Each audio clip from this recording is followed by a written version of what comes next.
नमस्कार, मुकाबला की इस विशेष प्रस्तुति में आपका स्वागत है। मैं हूं संकेत उपाध्याय। तो लॉकडाउन तृतीय भी आ गया है। पहले लॉकडाउन प्रथम हुआ, फिर द्वितीय हुआ, तृतीय हुआ और इन तीनों लॉकडाउन में कुछ कुछ बदलाव है। सबसे बड़ा बदलाव यह है कि प्रतिबंध की सूची धीरे धीरे करके अब लॉकडाउन तृतीय में और कम हो गई है और छूट की सूची अब धीरे धीरे बढ़ रही है। लेकिन देखिए, जान भी बचानी थी, इसी वजह से तो लॉकडाउन लगा। लेकिन जो अर्थव्यवस्था को नुकसान हुआ है, लोगों को नुकसान हुआ है, पैसे का नुकसान, बहुत सारे लोगों की शिकायत खाने को नहीं है, मजदूरों की शिकायत कि उन्हें आने जाने नहीं दिया जा रहा है। छूट भले ही अब दे दी हो, लेकिन क्या इसका प्रभाव धीरे धीरे पड़ते पड़ते भी अब समय लगेगा।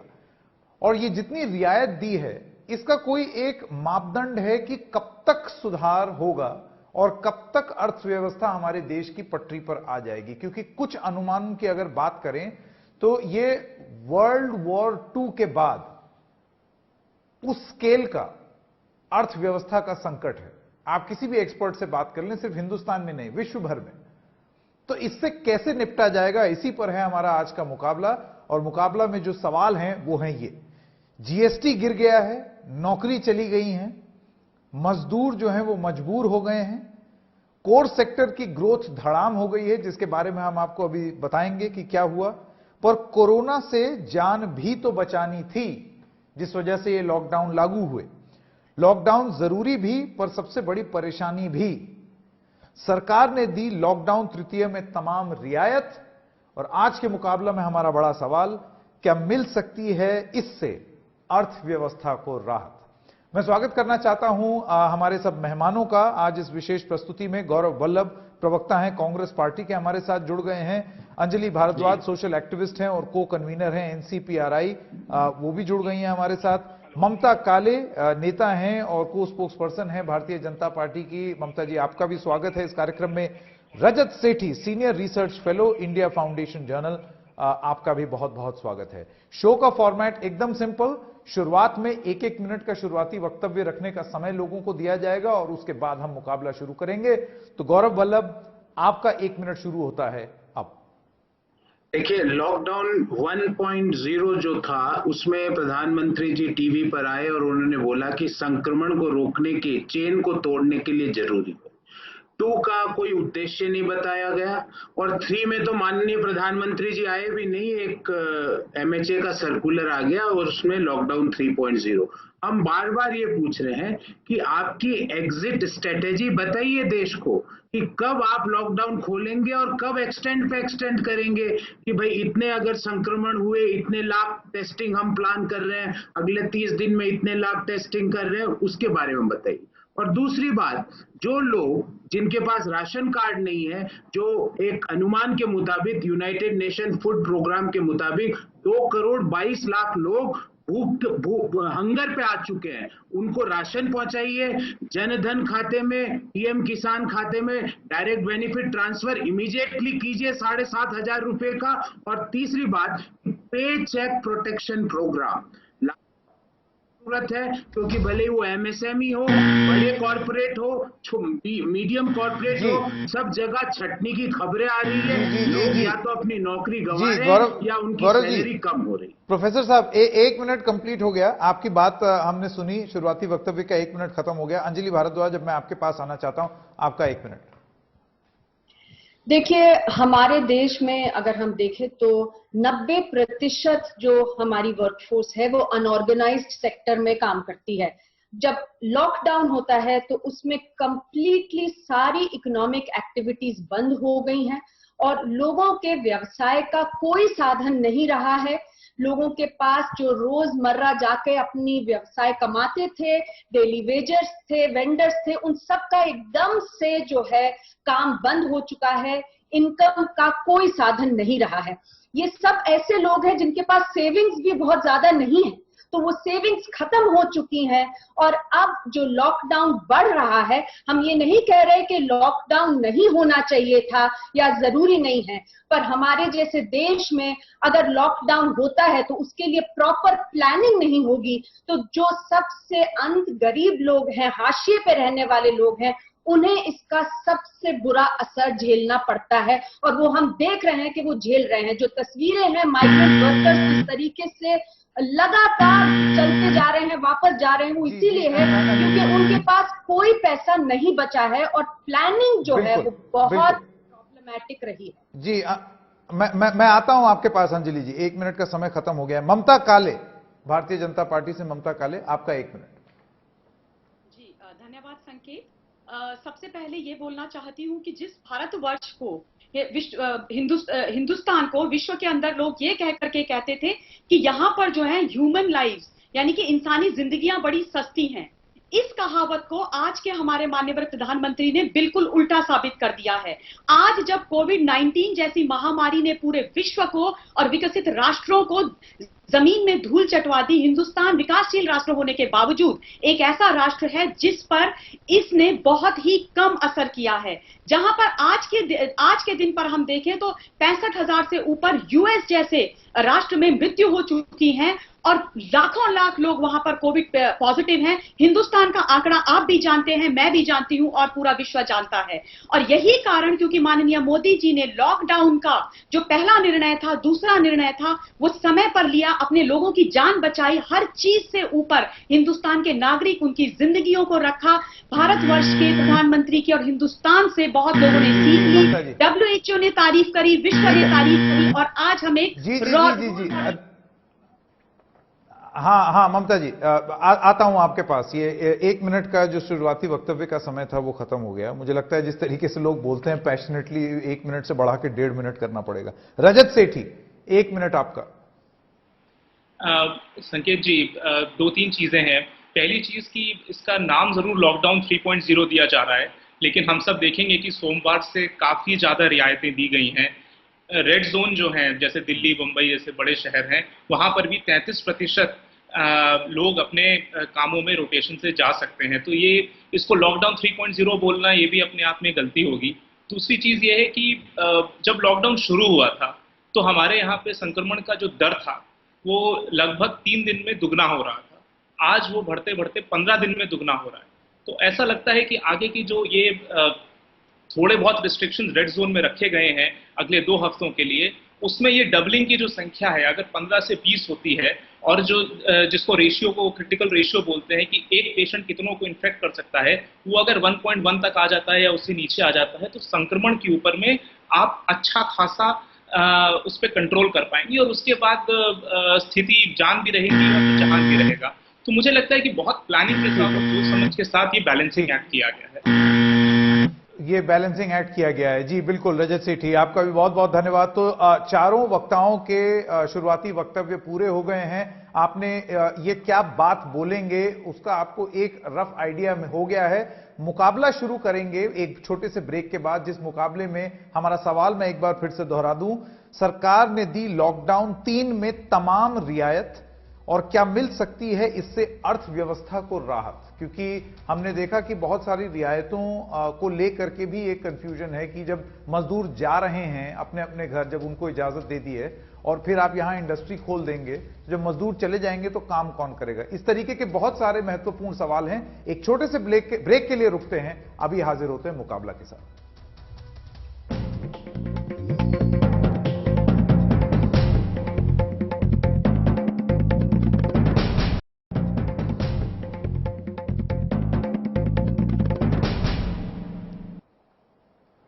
तो मुकाबला के दूसरे भाग में आपका स्वागत है। मैं अब एक एक करके सब वक्ताओं से सवाल पूछूंगा। मैं आपसे शुरू करना चाहता हूं ममता काले। सवाल ये पूछा जाएगा, सबसे अहम वो ये होगा कि एक तरफ मिनिस्ट्री ऑफ होम अफेयर्स से एक आदेश आया कि भाई अब ट्रेन चलेंगी, बसें चलेंगी, मजदूर अपने अपने गांव चले जाएंगे। एक आलोचना ये है कि ये पहले ही हो जाता कि मजदूर जो हैं लाखों लाख जो पैदल चल रहे थे वो वैसी नौबत ना आती। एक आरोप ये भी है कि ये राजनीतिक दबाव में लिया गया फैसला है, ना कि एक ऐसा फैसला जो सरकार लेना चाहती थी। बहरहाल अब जब आप इंडस्ट्री खोलने जा रहे हैं, मजदूर तो वापस चले गए, तो काम शुरू कौन करेगा? देखिए संकेत, जहां तक आपके ये प्रश्न का सवाल है, पूरे प्रश्न का, उसमें मैं सबसे पहले आपको ये बता देना चाहती हूं कि ये कहना या ये सोचना या ये मान जाना या ये बोल देना चैनल पर आकर के कि ये फैसला मजदूरों को वापस भेजने का किसी दबाव में लिया गया है, सरासर गलत है और बिल्कुल भी तर्कसंगत नहीं है। क्योंकि जब भी इस सरकार ने इस वक्त जो भी निर्णय भारतवर्ष और हिंदुस्तान के फायदे में लिया है, ऑपोजिशन ने हमेशा उसका विरोध ही किया है और आज तक वो करते आ रहे हैं। चाहे आप लॉकडाउन की बात कर लें, ये जानते बूझते हुए भी कि जब लॉकडाउन किया गया था उस वक्त हमारे पास कोई दूसरा ऑप्शन आज तक नहीं है और उसी का कारण है कि जो कर्व था वो भी अभी फ्लैटन हो रहा है और हमारी स्थिति बहुत कंट्रोल में है। उसको बार बार हम बात ना करें तो अच्छा है। जहां तक मजदूरों का सवाल है, मुझे याद पड़ती हैं वो तस्वीरें दिल्ली के अंदर की, जब दिल्ली के अंदर में इतना तमाशा हो गया था, लाउड स्पीकर से अनाउंसमेंट कई जगहों पर हो गई, डीटीसी की बसेस ने जो माइग्रेंट लेबरर्स थे उनको जो है बॉर्डर पर छोड़ दिया ये कह करके कि आपके लिए आपके राज्यों से बसें खड़ी थी, जो बिल्कुल गलत था और अफरा तफरी का माहौल दिल्ली के अंदर हो गया था। संकेत, उसकी कोई आवश्यकता नहीं थी। देखिए, इस वक्त हम एक पैंडेमिक से गुजर रहे हैं और ये हैंड होल्डिंग एक्सरसाइज है राज्य की और केंद्र सरकार दोनों की। जो माइग्रेंट लेबरर जहां पर हैं, ये बात केंद्र सरकार बहुत साफ शब्दों में निवेदन कर चुकी है कि उनका ध्यान रखना, उनके लिए जॉब क्रिएशन करना राज्य सरकारों की जिम्मेदारी है और करना भी चाहिए, उसकी आवश्यकता है। नहीं, पर ऐसा हो नहीं रहा ना। देखिए, चाहे केंद्र सरकार हो चाहे राज्य सरकार हो, मजदूरों का ध्यान नहीं रखा जा रहा था। आप देखिए, बहुत सारी जगह कैंप लगे, लेकिन ये बोला गया कि जिसको जो मजदूर जहां है वहीं रहे, लेकिन ऐसा पिछले 35 दिन में नहीं हुआ और हार के सरकार को ये सर्कुलर निकालना पड़ा। आप कह रही हैं राजनीतिक दबाव नहीं है। यहां हमारे एनडीटीवी के कार्यक्रम में मैं गौरव वल्लभ आपके पास आना चाहता हूं। हेमंत सोरेन जो कि मुख्यमंत्री हैं झारखंड के, उनका यह दावा है कि भारतीय जनता पार्टी के एमएलएज उनको चिट्ठी लिख रहे थे कि भाई जरा केंद्र को यह बोल दो कि कुछ करें इन श्रमिकों के लिए, वरना राजनीति में गड़बड़ हो जाएगी। और इसी तरीके का दबाव बीजेपी की वीडियो कॉन्फ्रेंस में भी हो रहा था। मुझे लगता है ममता जी ने क्या बोल दिया। ममता जी, श्रमिकों का दबाव था और होना भी चाहिए। क्यों नहीं होना चाहिए? आपको क्या मानने में शर्म क्यों आ रही है? श्रमिक जहां पे जब उनको, संकेत जी, जब उनको वापस लाना था तब तो हम उनको भेज रहे हैं।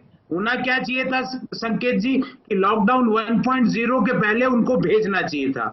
और जब ये इस तरह ऑरेंज रेड की क्लासिफिकेशन हो रहा है, जब उनको वापस लाना था। क्योंकि आज जो शहरों की चकाचौंध है या मैन्युफैक्चरिंग कंपनियों में जो काम करते हैं वो वही लोग हैं, यूपी, बिहार, झारखंड के मेहनतकश लोग हैं, तो ये सब काम करते हैं। नहीं, लेकिन गौरव जी देखिए, ऐसा है, भेजा जा रहा है। मैं दूसरी बात अंग्रेजी का एक शब्द है हाइंडसाइट। अगर हम ऐसे 40 दिन बाद सोच करके देखें कि उस समय ये हो जाना चाहिए था, वैसा हो जाना, आप सरकार के इस तर्क पर थोड़ा सा विश्वास नहीं करेंगे कि 40 दिन पहले परिस्थिति बड़ी अलग किस्म की थी? संकेत जी, मुझे ये बताइए, बड़ी महामारी है, तुरंत फैसले लेने चाहिए थे। मुझे ये बताइए, 40 दिन पहले मात्र 500-600 संक्रमण के केस थे, जो आज 37,300 है जब अपन टीवी पे बात कर रहे हैं। अब ऐसी बात डाटा के साथ बात करिए ना। 37,300 ज्यादा होता है कि 400-500 केस ज्यादा होते हैं?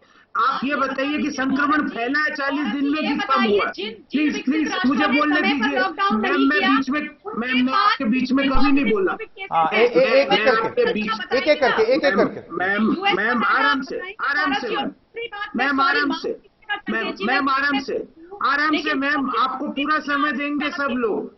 ये भी बोलना मैम, आप अगर ऐसे करेंगे तो डिबेट देखिए, ये तू मैं में समय नष्ट हो जाएगा। मैं एक सेकंड स्थिति आज बहुत खराब हो, जवाब सुन ले, वरना तू में समय नष्ट हो जाएगा, किसी की बात समझ में नहीं आएगी।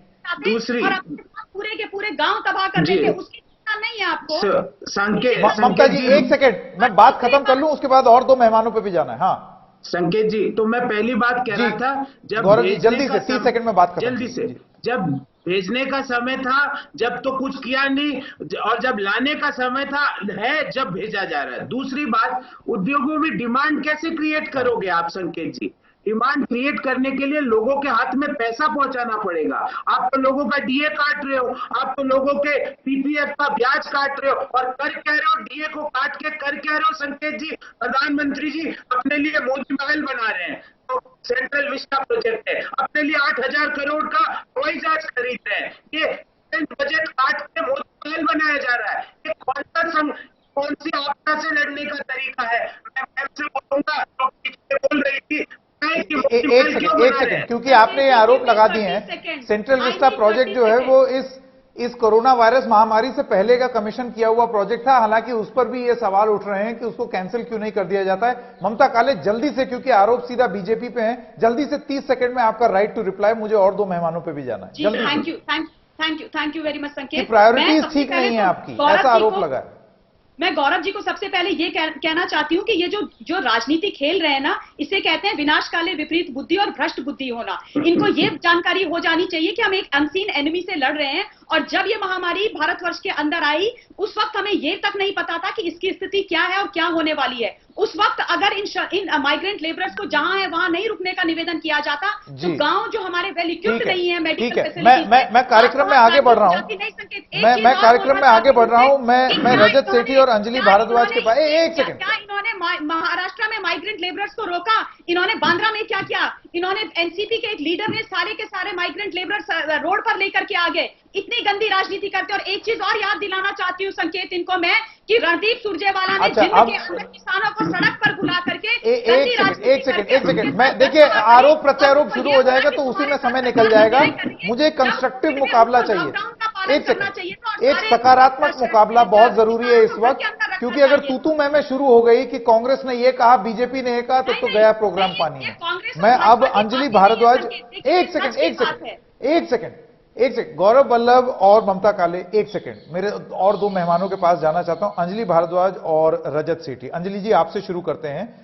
मैं एक आर्टिकल पढ़ रहा हूं, ये जो एडिटर्स नोट होता है इंडिया टुडे मैगजीन में, अरुण पुरी जी ने लिखा है, जिसमें वो इसको ग्रेट लॉकडाउन रिसेशन से इसकी तुलना कर रहे हैं, और वो कह रहे हैं कि वर्ल्ड वॉर 2 के बाद इस किस्म की स्थिति आने वाली है।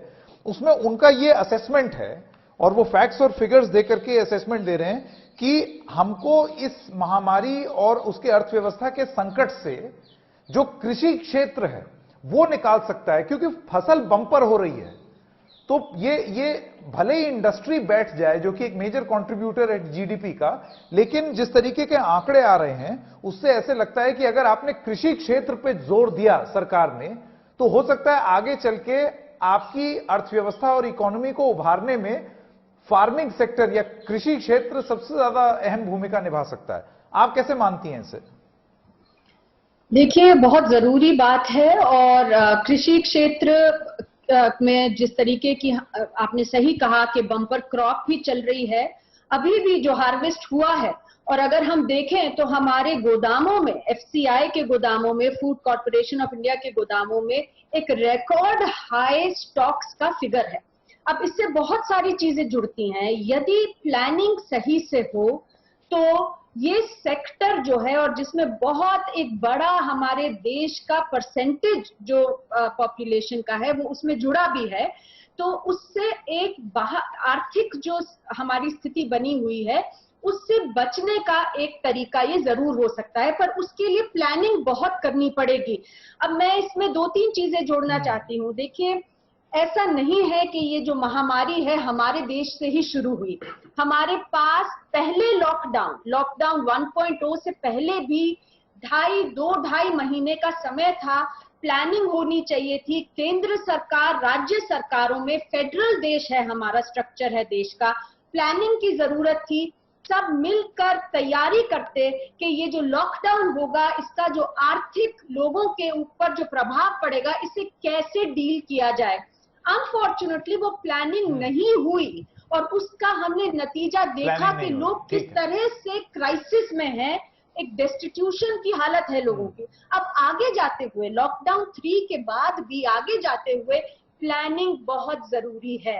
आप देखिए, हमारे गोदामों में 80 मिलियन टन से ज्यादा फूड ग्रेन अभी हैं।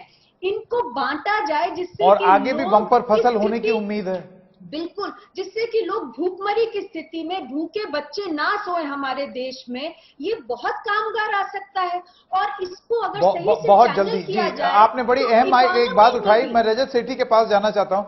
रजत, अंजलि भारद्वाज एक बड़ी अहम बात उठा रही हैं कि ये जो विडंबना है कि एक तरफ गोदाम लबालब भरे और उसके ऊपर लोग भूखे सड़कों पर, ये एक विडंबना हमेशा बनी रहती है। लेकिन मैं दोबारा इसी राइटअप की बात करूंगा और आपका मत जानना चाहूंगा। ये राइटअप कहता है कि एक ऐसे वक्त में जब इतना डूम और ग्लूम है अर्थव्यवस्था को लेकर के, आपकी जो हार्वेस्ट है, इस साल की जो हार्वेस्ट है उससे एक अनुमान लगाया जा रहा है कि इस बोनांजा से 8 लाख करोड़ रुपए जीडीपी को मिल सकता है कृषि क्षेत्र से, यानी कि 4% of GDP into the economy. आपको लगता है ये एक बड़ी महत्वपूर्ण बात है और सरकार इस चीज को समझती है और यही हमें बचाएगा? संकेत जी, सरकार तो बिल्कुल समझती है, एग्रीकल्चर बहुत महत्वपूर्ण हिस्सा है हमारे जीडीपी का, लेकिन यही बचाएगा इस बात से मैं पूरी तरह सहमत नहीं हूं। अगर 50 करोड़ लोग किसी ना किसी के रोजगार में जुड़े हुए हैं, उसमें करीब 24 से 25 करोड़ लोग तो किसानी में जुड़े हैं सीधे रूप से, तो उनके ऊपर तो बहुत गहरा कोई संकट नहीं आएगा अगर सरकार की प्रोक्योरमेंट जो प्रदेश की इकाइयों के माध्यम से होती है वो ठीक से होती रहे। तो इसका एक अच्छा प्रभाव ये पड़ेगा कि फूड इन्फ्लेशन वगैरह पे ज्यादा नकारात्मक प्रभाव नहीं पड़ने वाला, उससे पूरी इन्फ्लेशनरी पिक्चर जो है वो सुधरी रहेगी। अगर इन्फ्लेशन भी बिगड़ गया तो आप समझ सकते हैं कि अगले 1-2 साल तक हमारी क्रेडिट रेटिंग पे भी प्रभाव पड़ेगा, भारत की जो फिस्कल पोजीशन है, कितना एल्बो रूम है, कितना मोनेटाइज कर सकते हैं, इन सब चीजों में भी प्रभाव पड़ेगा अगर इन्फ्लेशन नियंत्रण में नहीं रहता है तो इसलिए मुझे लगता है उन सब एस्पेक्ट से देखा जाए तो एग्रीकल्चर का, मानसून का, इन सब का ठीक रहना बहुत जरूरी है। लेकिन अगर आप ये बोलेंगे कि मानसून का अनुमान जो रोजगार, लेकिन ये बात आपकी सही है कि सिर्फ इसके सहारे नहीं रह सकते, क्योंकि आपका जो 3 लार्ज इंजन्स बताए जाते हैं, सर्विसिंग, मैन्युफैक्चरिंग और सर्विस सेक्टर, ये अभी एकदम बंद हैं और ठप हैं और इनका दुरुस्त होना बहुत जरूरी है। जल्दी से जल्दी हो जाए उतना बेहतर हो।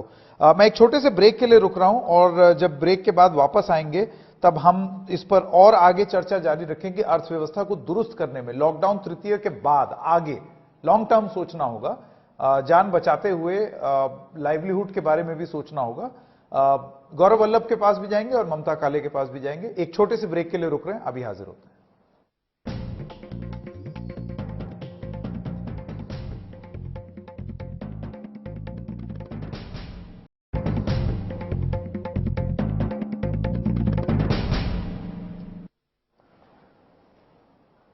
मुकाबला के तीसरे भाग में आपका स्वागत है। अब चलते हैं गौरव वल्लभ के पास। गौरव, ब्रेक पे जाने से पहले हम बात कर रहे थे कि किस तरीके से जो 3 इंजन होते हैं अर्थव्यवस्था के, एक होता है कृषि क्षेत्र, एक सर्विस सेक्टर और एक मैन्युफैक्चरिंग। अब सर्विस और मैन्युफैक्चरिंग तो बंद है, कृषि क्षेत्र से बड़ी उम्मीद है कुछ पॉकेट्स को। तो आप भी इतने ही सकारात्मक हैं, होपफुल हैं, उम्मीद के साथ हैं, या आपको लगता है कि और भी बहुत कुछ करना है? मैं ये कह रहा हूं कि सर्विसिंग और मैन्युफैक्चरिंग तो आदमी सुधारेगा ही, प्रयास तो उसके लिए होने ही चाहिए, लेकिन क्या कृषि क्षेत्र हमें बचाएगा? संकेत जी, कृषि क्षेत्र के लिए सबसे पहले जो रबी की क्रॉप पूरी कट के तैयार है, उसको किसान के द्वार पर जाके सरकार को एमएसपी पर खरीदना पड़ेगा और वहां से डिमांड जनरेट होगी, क्योंकि उनके पास पैसा पहुंचेगा किसान के हाथों में, तो डिमांड जनरेट होगी, तो मैन्युफैक्चरिंग और सर्विस को भी रोटेट करेगा। और दो तीन और बातें छोटी छोटी कहना चाहता हूं। दूसरा, एमएसएमई को आप नहीं भूल सकते संकेत जी। 11 करोड़ लोग डायरेक्टली एमएसएमई में एम्प्लॉयड है। हम बार बार मांग कर रहे हैं कि 1 लाख करोड़ का एमएसएमई की वेतन सहायता का एक फंड बनाया जाए, 1 लाख करोड़ का। तीसरा, कॉर्पोरेट इंडिया में जब हम पूरे दुनिया में पे चेक प्रोटेक्शन प्रोग्राम है, at least for small tax payers तो होना ही चाहिए कि जिनका सरकार उस पे चेक प्रोटेक्शन प्रोग्राम में लोगों को सैलरी दे अगर वो रिट्रेंच होते हैं तो। और चौथी बात, अंजलि जी ने जो बात कही कि सरकार की तैयारी में कमी थी, जब तैयारी करनी थी कोरोना की तो हमारे सरकार तैयारी कर रही थी नमस्ते ट्रंप कार्यक्रम की। उस कारण क्या हुआ कि 2 करोड़ 22 लाख लोग इस पिछले 4 सप्ताह में भुखमरी में चले गए, तो हमारे खाद्यान्न के भंडार पड़े, 2 करोड़ 22 लाख लोग भुखमरी में चले गए। रजत इस पे जवाब देना चाहते हैं? रजत इस पे जवाब देना चाहते हैं? जी रजत, और जल्द। हाँ गौरव जी, आप प्रोफेसर हैं, एक सेकंड आप सवाल सुन लीजिए। रजत सवाल पूछना चाहते हैं। थोड़ा आप प्रोफेसर की तरह एनालिटिकली भी सोच लिया करिए, कभी हमेशा पॉलिटिकल कैप पहन के मत सोचा करिए। आपको मालूम है, आप झारखंड से आते हैं, वहां पर भी अनाज बढ़ रहा है, मैं नॉर्थ ईस्ट में देख रहा हूं चीजों को, वहां पर भी अनाज बढ़ रहा होता है, हर जगह अनाज बढ़ रहा है। ये बोल देना कि खदानों पे सरकार बैठी हुई है, ये चीज तर्कसंगत नहीं है और आपको नहीं शोभा देता। कम से कम आपको पहली चीज है। दूसरी चीज, देखिए आप हमेशा बहुत देर से मैं देख रहा हूँ आप पॉलिटिकल ज्यादा हो गए हैं, आप प्रोफेसर वाला क्या भूल चुके हैं। अगर राजनीति करनी है तो हम सब राजनीति कर सकते हैं। कंस्ट्रक्टिव सुझाव देने होंगे आप। मैं आपको कितनी चीजों में बोल सकता हूँ। जी जी, मैं आपको समझाता हूँ, कोई बात नहीं, आपको भी समझाऊंगा। जो मैं आंकड़ा दे रहा हूँ ना रजत जी, ये कांग्रेस के हेडक्वार्टर से नहीं आ रहा है, ये आंकड़ा यूनाइटेड नेशंस बोल रहा है। ये प्लीज आप सुनिए, सुनने का मापदंड रखिए, ऐसे बीच सुनने, आराम से सुनिए। 2,22,00,000 का आंकड़ा, 2,22,00,000 लोग भुखमरी में गए, ये मेरा आंकड़ा नहीं है रजत जी, ये यूनाइटेड नेशंस के फूड प्रोग्राम का आंकड़ा है। तो कौन सा एनालिसिस कर लिया? नहीं, यूनाइटेड नेशंस ने कौन सा सर्वे कर लिया है? यूनाइटेड नेशंस ने कौन सा सर्वे कर लिया जब भारत लॉकडाउन में? देखिए, आप आंकड़ों पर मत जाइए। भारत सरकार के, आप एक प्रदेश से आते हैं, आपके झारखंड प्रदेश से आते हैं, आपकी सरकार क्या कर रही है? आप भूखों को सर्व नहीं कर रहे हैं क्या झारखंड में? आप भूखों को मार रहे हैं? बोला ही नहीं रजत जी, आप जबरदस्ती में से। मैं आपकी सरकार की डेटा जानना चाहता हूँ, मैं झारखंड सरकार की डेटा आज जानना चाहता हूँ। मुझे किसी यूनाइटेड नेशन की नहीं चाहिए, डेटा ही नहीं चाहिए मुझे, कोई सुपर सॉवरेन की डेटा नहीं चाहिए, मुझे आपकी सरकार की डेटा चाहिए। दोनों से मेरी अपील एक एक करके, वरना बात समझ में नहीं आएगी। हाँ, मुझे ये बताइए, रजत जी जो कह रहे हैं कि मैं प्रोफेसर हूँ, बिल्कुल हूँ साहब, तो इसीलिए झारखंड की फैक्ट्री से नहीं लाता हूँ, फैक्ट्री से नहीं लाता हूँ अपने स्टेटमेंट, भारतीय जनता पार्टी के नोटबंदी भवन से स्टेटमेंट नहीं लाता। बहुत जल्दी क्लोजिंग कमेंट ले लें। मैं मणिपुर की डेटा एक सेकंड, बहुत जल्दी। अंजलि भारद्वाज और ममता काले 30 सेकंड क्लोजिंग कमेंट। एक सेकंड, देखिए एक एक करके। अंजलि भारद्वाज, मैं क्लोजिंग कमेंट्स लेना चाहता हूं दोनों महिलाओं से। अंजलि भारद्वाज, एक सेकंड। गौरव वल्लभ और रजत सेठी, माफ कीजिएगा, शोर मीटर चल जाएगा, यहां सिर्फ शोर हो रहा है, बात समझ में नहीं आएगी जी। अंजलि भारद्वाज के पास में जाना चाहता हूं और उसके बाद ममता काले। 30 सेकंड में आपके क्लोजिंग कमेंट्स, कैसे क्या किया जाए? देखिए, आज हम लोग एक बहुत ही गंभीर जगह पर खड़े हैं। देश में, विश्व में प्रॉब्लम है, हमारे देश में बहुत ही गंभीर प्रॉब्लम है, और इसे सुलझाने के लिए समझना ये पड़ेगा कि जब तक लोगों के हाथ में कुछ पैसा नहीं होगा, उनकी बेसिक नीड्स मीट नहीं होंगी, देश आगे नहीं चल पाएगा, इस क्राइसिस से नहीं उभर पाएगा। उसके लिए मैं सिर्फ 30 सेकंड लेके बोलना चाहती हूँ कि पहली चीज ये है कि फाइनेंशियल सेक्टर रिफॉर्म्स करिए, माइक्रो क्रेडिट दीजिए, जो स्मॉल एंड मीडियम एंटरप्राइजेस हैं, एग्रीकल्चर है, वहां पर ग्रोथ को फोकस होना पड़ेगा, जो लेबर इंटेंसिव है, जिससे कि लोगों के पास पैसा आ सके, उन्हें काम मिल सके। नरेगा, अर्बन एम्प्लॉयमेंट गारंटी जैसी स्कीम्स की जरूरत है, जिससे लोग काम पर जा सके। एकदम जरूरत। तो लोगों, मैं अंजलि भारद्वाज से जो समझ पाया हूं, आपका सुझाव ये है कि तुरंत लोगों के हाथ में पैसा मुहैया कराया जाए, स्पेंडिंग बढ़ेगी तभी डिमांड बढ़ेगी। ठीक है, मैं समझ गया। समय कम है। ममता काले, आखिरी 30 सेकंड, समय एकदम नहीं है मेरे पास। सुझाव यही आ रहा है कि आप लोगों की स्पेंडिंग कैपेसिटी बढ़ाइए और उसके लिए सरकार को कटिबद्ध होना चाहिए। देखिए, जहां तक एग्रीकल्चर सेक्टर रिफॉर्म की बात है, आज ही माननीय प्रधानमंत्री जी ने कृषि मंत्री के साथ, मंत्रालय के साथ बात करी है, और रबी और खरीफ की जो फसलें हैं, इस बात पर बात हो गई थी कि वो सारी फसलें खरीदी जाएंगी और सही दाम उन तक पहुंचाए जाएंगे। पहली बात। दूसरी बात, गौरव जी से ये बोलना चाहती हूँ कि एमएसएमई सेक्टर की आपने बात उठाई, ये बात मैं भी जानती हूँ कि 29% जीडीपी का जो है वो इस सेक्टर से आता है। आप एक काम करिएगा, संकेत जी के साथ ही माननीय मंत्री जी ने, गडकरी जी ने एक बहुत अच्छा इंटरव्यू दिया था, उसको देख लीजिएगा, आपके सारे डाउट क्लियर हो जाएंगे, जिसमें उन्होंने बोला था कि मार्केट इक्विटी का 15% वो जो है इसमें डालेंगे, और वर्किंग कैपिटल जो है सरकार ने और वित्त मंत्रालय ऑलरेडी दे चुका है। तीसरी बात ये बोलना चाहती हूँ, समय मेरे पास खत्म हो रहा है। एक छोटी सी चीज बोलना चाहती हूँ। गौरव जी, आप लोग और कांग्रेस पार्टी राजनीति से उठ जाइए। ऐसा ना हो कि भारत के प्रधानमंत्री का विरोध करते करते आप लोग जो है आज राष्ट्र विरोध पर उतर आए हैं, और आप जहां सरकार चलाते हैं वहां पर आप नॉन पेएबल वारंट वाले वदाव ब्रदर्स को जो है। मुकाबला का उद्देश्य हमेशा और हमेशा एक सकारात्मक मुकाबला कराने का है। मेरे पास समय एकदम खत्म हो गया है। मैं धन्यवाद करना चाहता हूं गौरव वल्लभ, अंजलि भारद्वाज, ममता काले और रजत सेठी का। आप लोगों का सबका बहुत बहुत धन्यवाद। मकसद सिर्फ यही था, एक सकारात्मक मुकाबला।